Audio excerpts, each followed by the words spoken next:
আস্তাগফিরুল্লাহ, আস্তাগফিরুল্লাহ, আস্তাগফিরুল্লাহ। হাঁটছি, চলছি, ড্রাইভিং করছি, বাস স্টেশনে অপেক্ষা করছি, ফিলিং স্টেশনে ফুয়েল নিচ্ছি, পড়বো আস্তাগফিরুল্লাহ।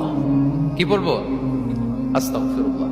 যারা সব সময় আস্তাগফিরুল্লাহ পড়ে তাদের রিজিকের কোনো টেনশন হয় না, রিজিক নিয়ে তাদের আর কোনো চিন্তা থাকে না।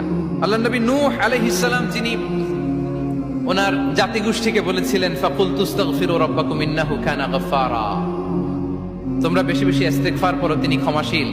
ইস্তেগফার করলে কি হবে? ইউরসিলিস সামা আলাইকুম মিদরারা, রহমতের বৃষ্টি বর্ষণ হবে, তোমাদের জমিগুলো উর্বর হবে। ওয়া ইউমদিদুকুম বিআমওয়ালি ওয়া বানিন, আল্লাহ তাআলা তোমাদেরকে সম্পদে বারাকা দিবেন, সন্তানে বারাকা দিবেন। ওয়া ইয়াজআল লাকুম জান্নাতিন ওয়া ইয়াজআল লাকুম আনহারা, তোমাদের ফসল ক্ষেতগুলো সবুজ শ্যামল হয়ে ভরপুর হবে, তোমাদের রিজিকে বারাকা নেমে আসবে। তাহলে আমরা যেন বেশি বেশি ইস্তেগফার করি। বিষ্ণু ইসা ইসলাম বলেছেন, মান লাযামাল ইস্তিগফার